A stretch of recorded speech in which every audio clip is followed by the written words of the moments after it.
At the start of the 1960s, Cold War tensions were heightening. Confrontation threatened.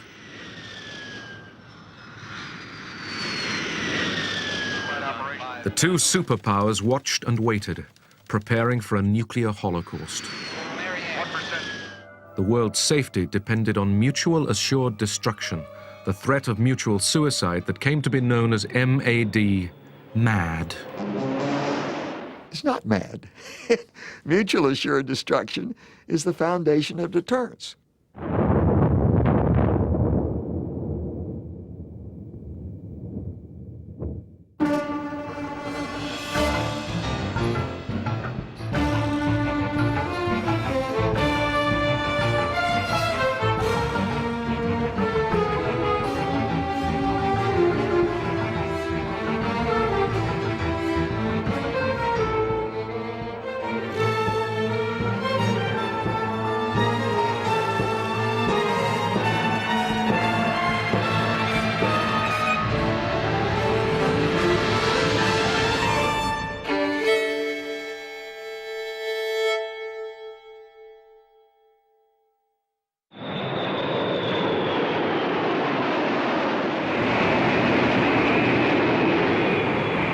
On the 1st of July 1960, an American RB-47 reconnaissance plane like this took off on a routine mission to probe the radar defenses of the Soviet border. We took off from Brize Norton Air Base in England. That was our forward operating location on that particular date. And we were supposed to fly this quote-unquote milk run. There's not supposed to be any particular problems during that particular flight. And we thought that this would be a rather simple flight, although it was a 12-hour mission. They flew in order to detect our radar stations. They wanted to know the location of the air defense system of the Soviet Union. They often flew close to our borders. We started flying parallel to the Soviet coastline, which had Murmansk and the mouth of the White Sea and so forth up there. And we knew there was quite a bit of activity going on up there by the Russians at that time.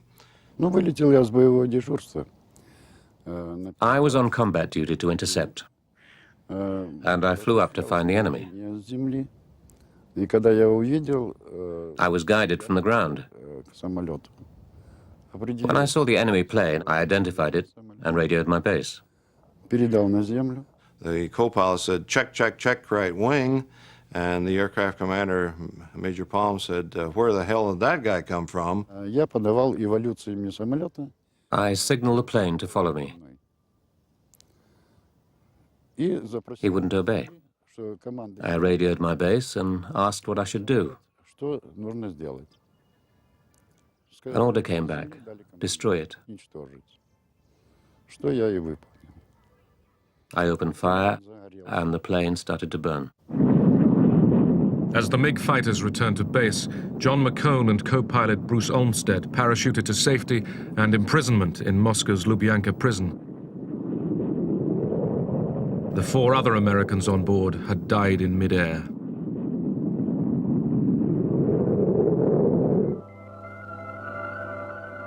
On the front line, constant vigilance.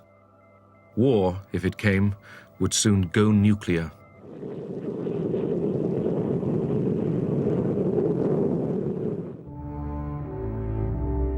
American Titan missiles, each with a warhead that could destroy Moscow, were ready to be launched. It would be done before we had time to stop and think about what we were doing. It doesn't take all that long, and it was just automatic. There was no question in our mind that this was the thing to do. If we had ever received a launch message over the PAS system, I would have had absolutely no doubt that my life expectancy was measured in probably less than a half an hour. And the only question was, would we be able to launch this missile before the incoming hit us? Pearl Harbor was still a painful wound in the American psyche. In Alaska, Greenland, and England, ballistic missile early warning radars were in operation. America did not want to be surprised again. The Cold War was a war that went on 24 hours a day, 7 days a week. We felt that they were trying to take over the world, and actually we were one of their largest stumbling blocks in that effort. Therefore, we were one of their primary enemies, and their primary target was to take over our country. They were banging it into our heads, and we couldn't have imagined otherwise. The Americans were aggressors who wanted to conquer the whole world, and we had to protect the world. In 1961, the new American president, John Kennedy, had taken office in a tense nuclear world. He inherited from Eisenhower the doctrine of massive retaliation. The term massive retaliation, as it was understood at the end of the 1950s and the beginning of the 1960s, was a policy of responding to major Soviet conventional attacks, for example, in Western Europe, should that have occurred, with a massive nuclear response.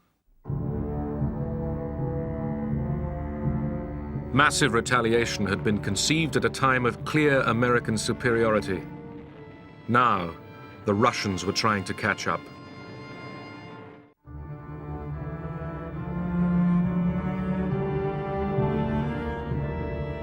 Возник, так сказать, синдром.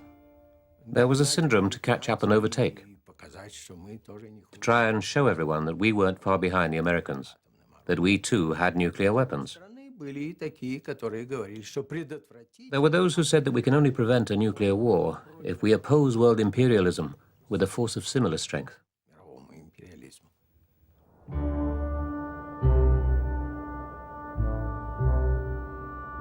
Khrushchev sought a dramatic means to remind the West of the power of the Soviets. He broke a moratorium on nuclear testing.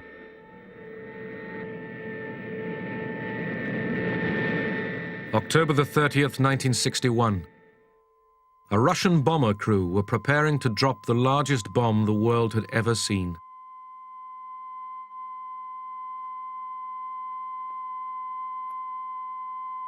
Одна.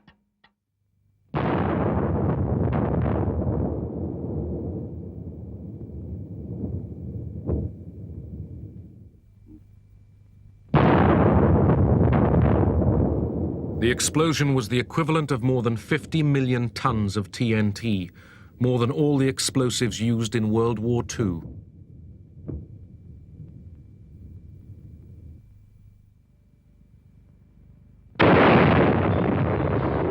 "50 miles away, people were blown off their feet.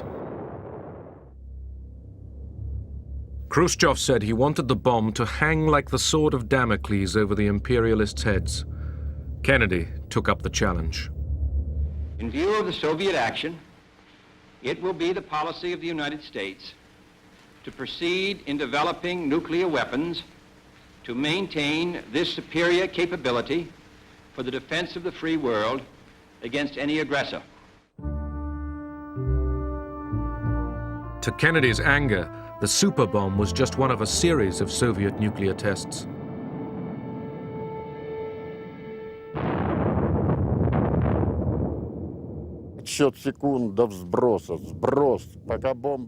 I remember counting down the seconds, then dropping the bomb. We had to put on special glasses and pull down curtains to protect us against the radiation. We'd put on the glasses, but we'd forget to draw the curtains as we wanted to have a peek.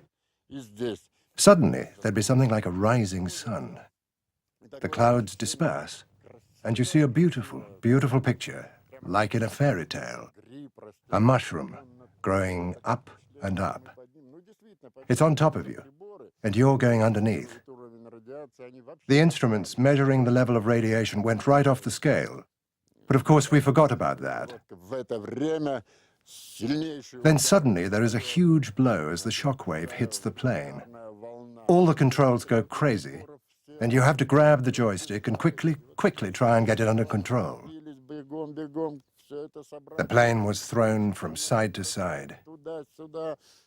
We knew what a nuclear explosion was like.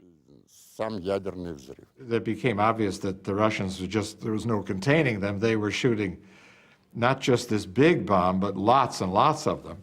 And we essentially did the same thing. We went and, we got bombs from wherever we could find them and took them to Nevada and shot them just in order to respond to these Russian tests. It was a crazy period.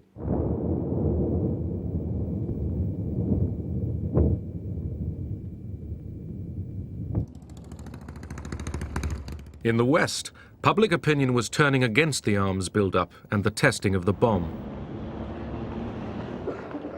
In Britain, what started in 1958 as a march to the weapons centre at Aldermaston swelled to an annual rally of tens of thousands of campaigners for nuclear disarmament. We did seriously accept the fact that if a nuclear bomb was used in the London area, the effect was going to be so massive over such a geographical area that even people living miles out would have repercussions. And we were quite serious in our expectation that this could happen. The scientists have made it, it's there and available. Somebody's going to want to use it. Kennedy and his Secretary of Defense McNamara were increasingly aware of the danger of relying on the strategy of massive retaliation. Nuclear weapons have no military utility whatsoever, excepting only to deter one's opponent from their use, which means you should never, never, never initiate their use against a nuclear-equipped opponent. If you do, it's suicide. And that conclusion I came to very early. As I say, when I came in, I didn't know the difference between a nuclear weapon and a conventional weapon. But it didn't take me long to find out, a few months, and I came to that conclusion. The problem was how to implement the conclusion. McNamara presented the Joint Chiefs of Staff with an appealing alternative. Soviet cities were no longer to be targeted. They were to strike only at Soviet military forces. This was known as no cities, counterforce. And if both sides did that, then the casualties in the unlikely and very undesirable prospect of a nuclear war would be less. This idea of a no-cities plan is striking only against military bases, rocket forces and submarines. It was simply an attempt to make nuclear war morally acceptable. It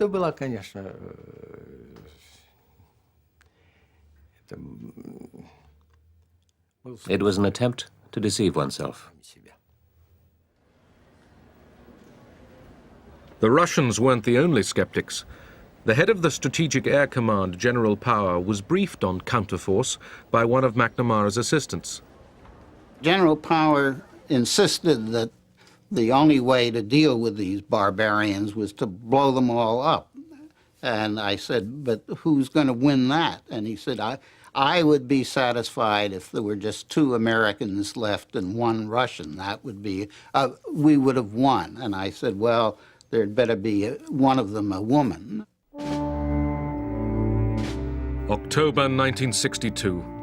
Khrushchev, seeking to reduce American nuclear superiority, sent Soviet missiles into Cuba. It was real. You know, this was no joke. They were moving mid-range missiles into Cuba, and I don't think there's any doubt about the fact they were moving. They may have had some there already. They certainly had the facilities to rapidly introduce them. That was tense. Kennedy ordered a blockade and put his forces across the globe on the highest alert.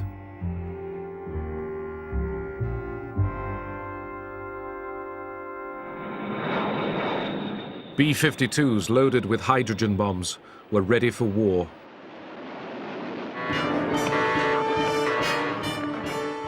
During the Cuban crisis, if the horn blew, we shook like the devil. I mean, we were scared. We said, we're on our way.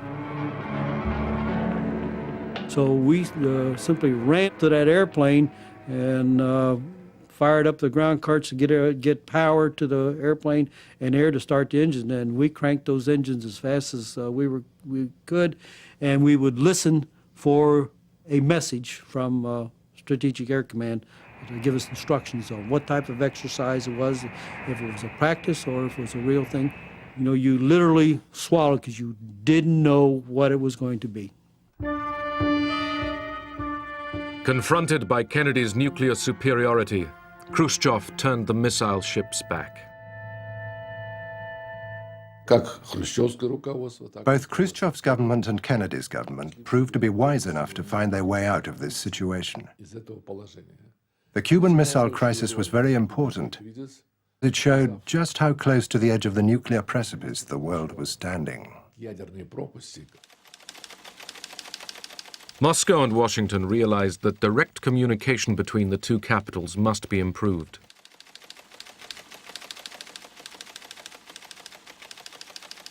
They installed the hotline between them. The following summer, shocked at how close they'd come to nuclear war, the Soviet Union, America and Britain agreed a limited test ban treaty. There would be no more atmospheric tests. Nuclear testing would continue, but underground.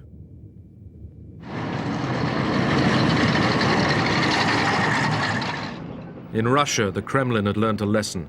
Never again did it want to confront America from a position of weakness. Lack of nuclear armaments and the weakness of the Soviet Union came as a shock to the Soviet leadership. It was like a cold shower for the government, who realized that these weaknesses had to be overcome.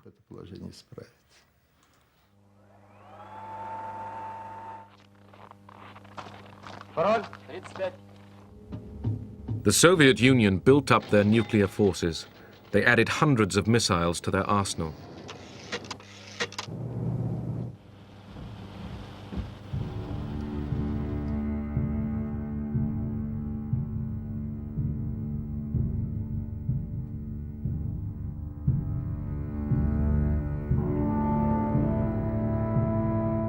The Americans had to accept that, realistically, they could no longer destroy all the Soviet forces.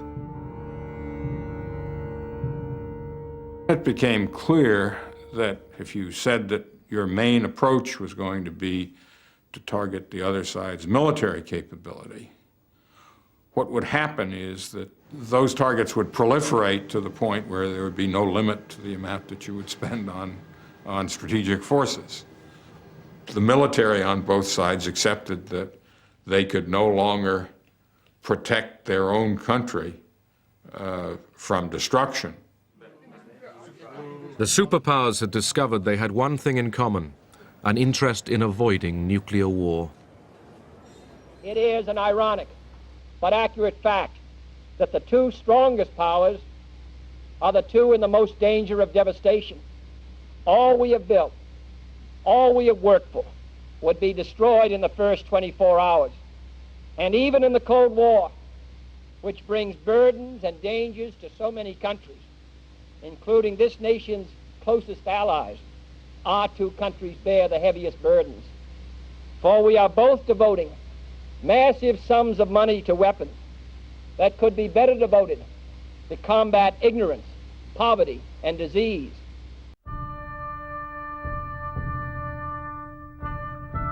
A grim logic was beginning to emerge. Nuclear disarmament was not achievable, yet nuclear war was unthinkable. By 1964, McNamara had concluded that his No Cities plan was a dangerous illusion.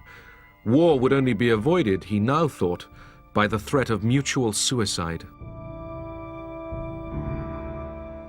McNamara, in particular, became totally convinced that the only strategy was what is known as mutually assured destruction, MAD for short. And what that meant was that the only way to have stable deterrence in the world was for both sides to be able to kill 25 to 50% of the other's population. It's not MAD. Mutual assured destruction is the foundation of deterrence. Today, it's a derogative term, but it's those who denigrate it don't understand deterrence. If you want a stable nuclear world, if that isn't an oxymoron, let me rephrase it, to the degree one can achieve a stable nuclear world, it requires that each side be confident that it can deter the other. And that requires that there be a balance. And the balance is the understanding that if either side initiates the use of nuclear weapons, the other side will respond with sufficient power to inflict unacceptable damage. Submarines now played a crucial role.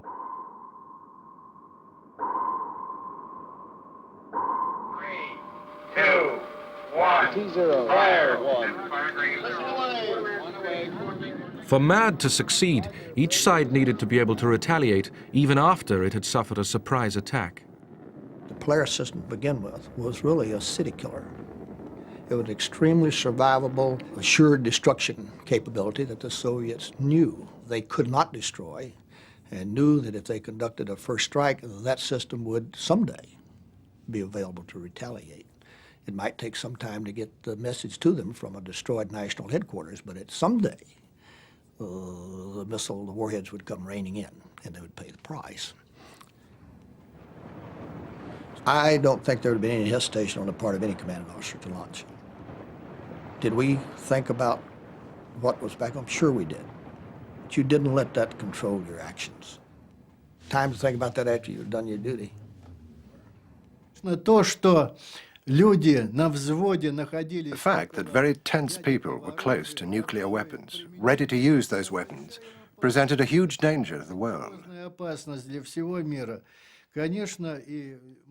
And of course we felt uncomfortable, but we still had to accomplish our task, like the Americans had to accomplish theirs, and we would have accomplished it.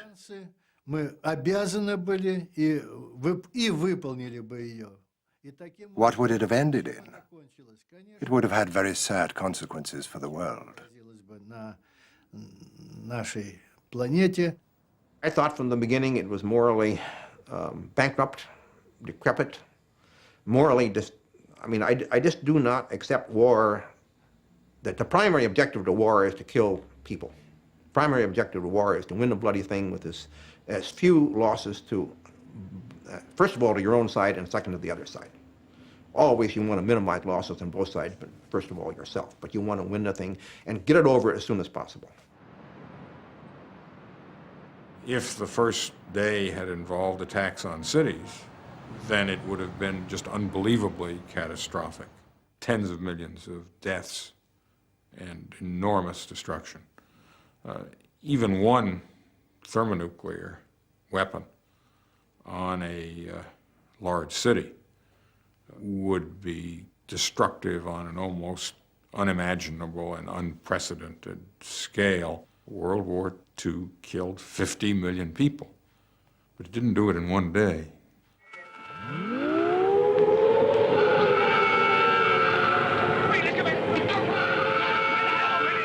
In 1963, Peter Watkins, a British filmmaker, made a drama documentary to show what a nuclear war would mean. 9:16 a.m. A single megaton nuclear missile overshoots Manston Airfield in Kent and airbursts 6 miles from this position.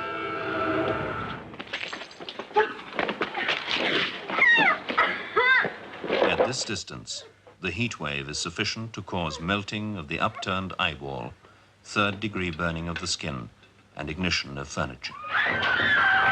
12 seconds later, the shock front arrives.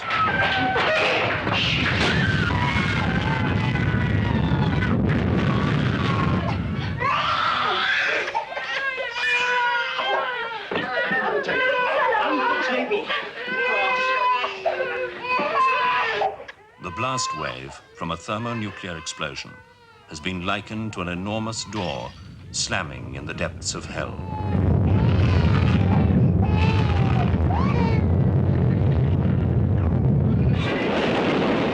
The film was called The War Game. The BBC banned it.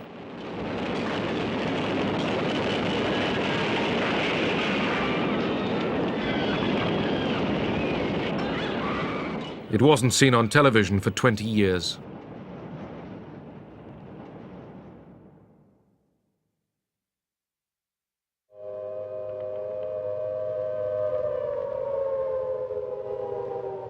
There was, for a period of a couple of years, at least a year, a strong effort to persuade the American public that it was worth investing in and practicing civil defense. That campaign fell flat. The public wasn't very interested.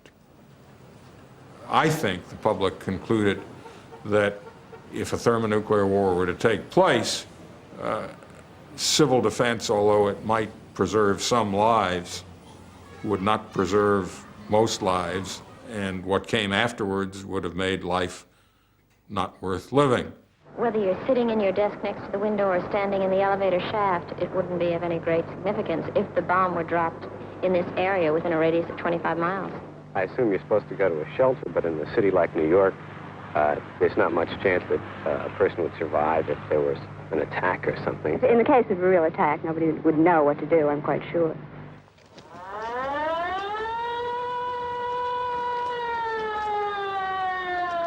Officially, the Russians took civil defense more seriously, but the reality was not encouraging.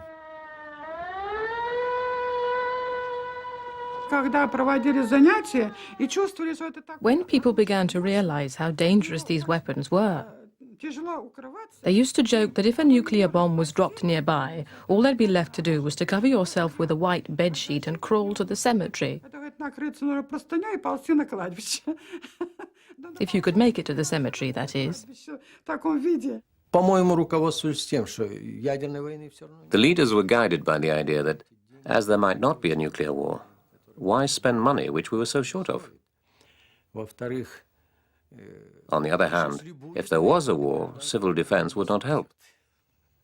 It was a very sensible, purely pragmatic Russian attitude.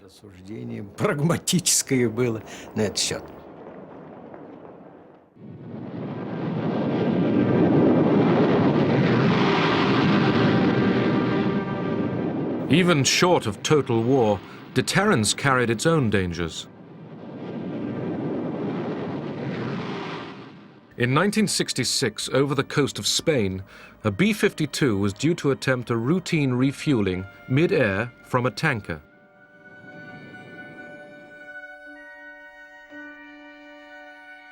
In the village of Palomares, Simo Ortez was setting out for the day's fishing.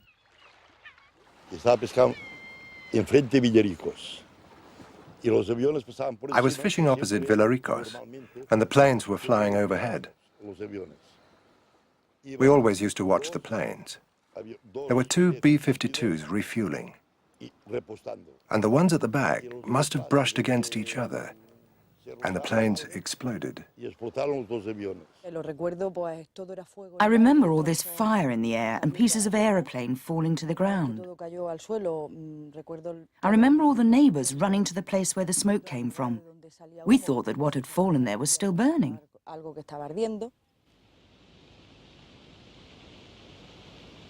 As the planes broke up, 4 hydrogen bombs were scattered over the coast. 3 hit the ground, 1 was lost at sea. I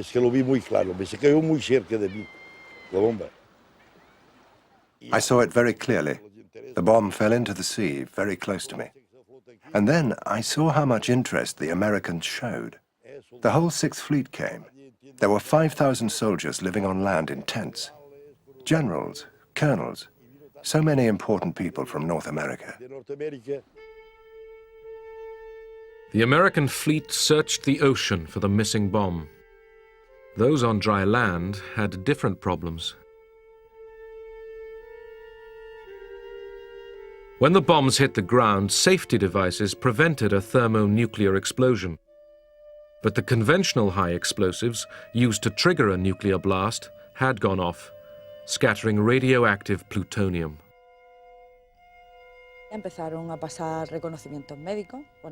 They started doing medical checkups here in the town with a Geiger counter. Some people had to throw away their clothes because they were contaminated. The houses were washed down with detergent or water. At no stage did the Americans tell us anything. People were scared because no one knew what was happening. All you knew was that you were forbidden to eat things, that you couldn't go out on the street, you couldn't touch anything. Everything but everything was permanently prohibited. Over 4,500 barrels of contaminated soil were shipped back to the United States for burial. At sea, the search continued for the missing bomb.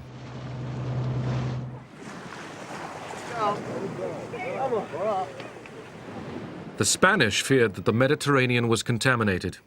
American ambassador, Biddle Duke, went swimming for the cameras. Ambassador, you detect any radioactivity in the water? if this is radioactivity, I love it. 80 days after the accident, an American mini-submarine, Alvin, found the missing bomb intact. The Pentagon called a lost nuclear bomb a broken arrow. Palomares was the 14th broken arrow since 1950. More were to come. The number of Soviet accidents is still unknown. The Russian military were unconvinced by McNamara's notion of assured destruction. They saw it as their first duty to protect their homeland. They worked to develop anti-ballistic missiles, ABMs, which could destroy American missiles in flight. В свое время это был щит и меч. Был танк и было противотанковое орудие. Был самолет. First there used to be a sword, and then a shield. И вот показалось, что Then a tank and anti-tank gun. неуязвимым средством, что уровень Now it turned out that a missile was not invulnerable. такого рубежа Science and technology was developing so fast, it had become possible to fight the most dangerous, most invincible weapons. неуязвимым оружием. To the United States, Russia's ABMs came as a blow. It was a terrible paradox. By building a defensive system, Russia had put the delicate nuclear balance at risk. Считалось, что система ПРО — это зонтик. We thought of it as an umbrella. Would an umbrella harm anybody? If it rains, you open it up. That was how we saw the ABM system. It was an umbrella to protect our population against a possible missile strike. In terms of MAD, if you believe in mutually assured destruction, anything that interferes with both sides, see, it's mutual assured destruction. It must be mutual, and it must be assured. So anything on either side that it would interfere with both sides, either or both sides, capability to kill 20 to 50% of the population of the other side is, by definition, destabilizing. Введение ПРО элемента, оно The introduction of ABMs destabilized MAD, the balance of terror. balance of terror. We were both so afraid of nuclear armaments. Такой термин был тоже тогда. То есть мы оба We knew that you wouldn't strike and we wouldn't strike. But now, if one side could counter the other's ability to respond, уменьшить, then they had the advantage. это уже в вашу пользу. America, too, had been developing an ABM system, but McNamara was reluctant to authorize production. The system was easy to beat, and the sums just didn't add up. The ratio of cost to the defender as against the offense was very unfavorable in that it would cost, say, like $5 to the defense to counter every dollar that the offense spent. and therefore the economics just strongly favored the offense. McNamara convinced President Johnson to abandon ABMs, but only if the Soviets agreed to do the same. In 1967, war in the Middle East raised international tension to boiling point. America supported Israel. The Soviet Union supported Egypt, Syria, and Jordan. The Israelis have released these dramatic aerial pictures to support their claim to have shot down 6 MiG fighters of the Syrian Air Force. Israel swiftly inflicted a crushing defeat. America, fearful that the Soviet Union might come to Egypt's aid, prepared the Sixth Fleet for action. The Six-Day War between Israel and Egypt. And as a part of that, the hotline was used for the first time. And one of the messages from Kosygin to President Johnson was, if you want war, you'll get war. And these were very, very tense times.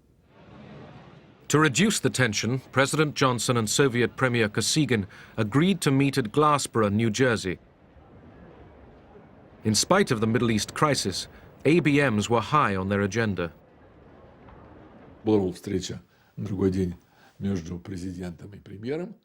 president and the premier had a meeting, and the president started speaking. He said, let's come to an agreement. Let's each not build such expensive ABM systems. Kosygin said, I'm against this. Why do you object to a system that protects people? Defense is something moral, and aggression is immoral. Missiles mean aggression. If you agreed to reduce the number of aggressive missiles, then I could speak about reducing our defense system. Whilst the arguments over ABMs continued, American scientists were preparing a countermeasure: multiple, independently targeted reentry vehicles, MIRVs for short.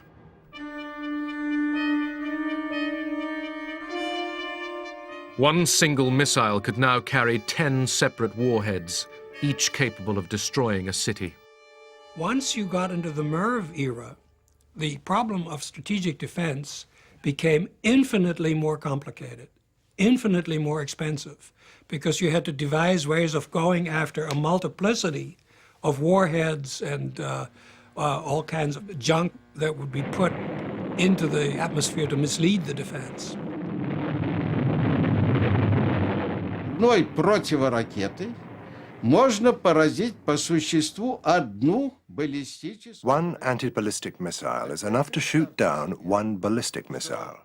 Баллистическая ракета имеет... But now imagine that a ballistic missile has 10 separate warheads. Тогда, значит, возникает необходимость... In order to shoot down one of those missiles, you would need at least 10 anti-ballistic missiles. Против нее по меньшей мере 10 противоракет.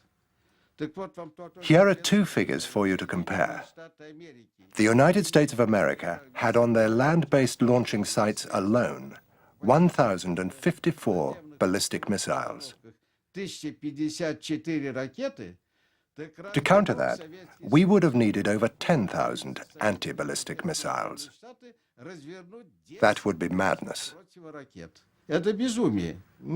Советский Союз исходил из того, что если мы не остановим эту гонку... The Soviet Union realized that unless we stopped the arms race, then the Americans, who were financially better off, could outdo the Soviet Union. Строительство вооружений. И надо сказать, что к этому времени уже сказывалось... The leadership began to understand that now we had to choose between building socialism and communism or making missiles.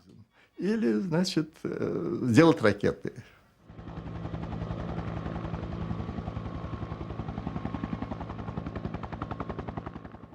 By 1969, the superpowers were, between them, spending more than $50 million a day on nuclear armaments.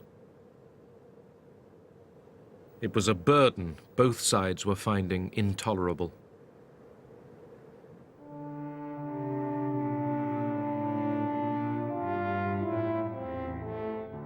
At last, they agreed to meet in Helsinki to try to halt the arms race.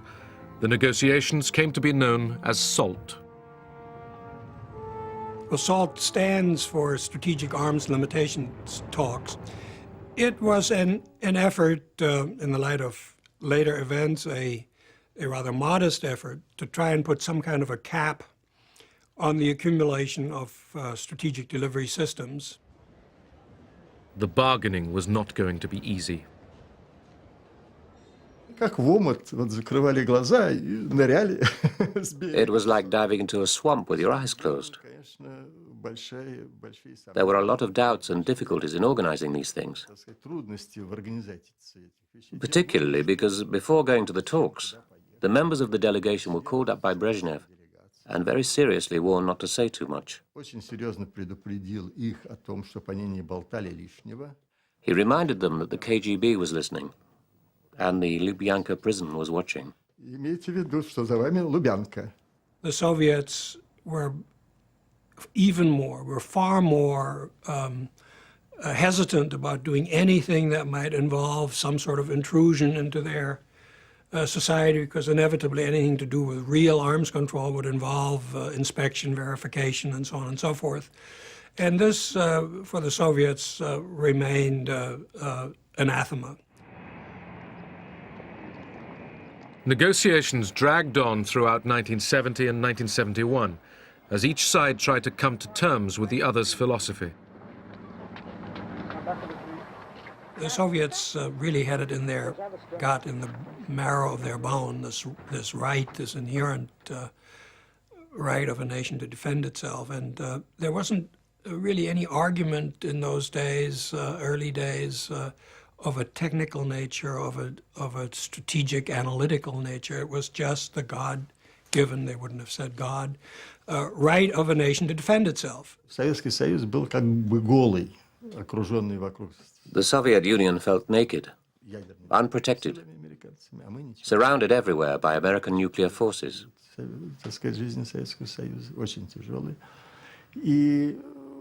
It was very difficult to protect the Soviet Union.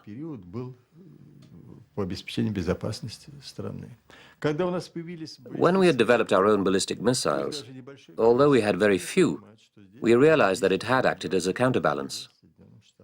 But when we started the talks, we remembered all the kinds of weapons that could reach us. Behind the scenes, Henry Kissinger, Nixon's national security advisor, arranged private meetings with Soviet ambassador Anatoly Dobrinin.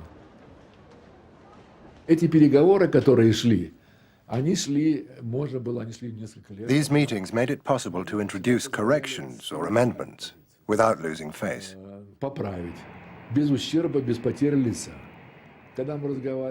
Using the back channel with Kissinger, we could first state the official point of view and then talk more freely.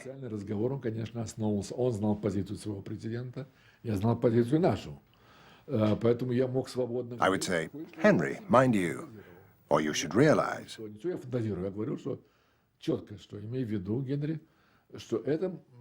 I was really just thinking aloud. Then he would say, well, Anatoly, why should we get stuck on this? Why don't we do it in a different way? Face to face across the table, the two sides made progress on ABMs, but they barely touched on the most destabilizing of the new technologies, multiple warheads, MIRVs.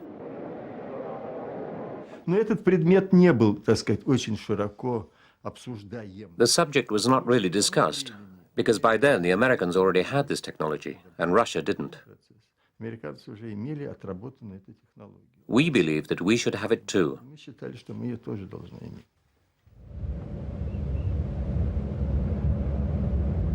Finally, in May 1972, after almost 3 years of negotiations, President Nixon arrived in Moscow to sign the SALT agreements with Premier Brezhnev. ABMs had now been discredited, and the two sides agreed to limit them. But all they could agree on offensive weapons was a temporary freeze on missile launchers. The superpowers were learning to cooperate. Yet their failure to control MIRVs meant that in the next decade, Russia and America would add 12,000 nuclear warheads to their arsenals.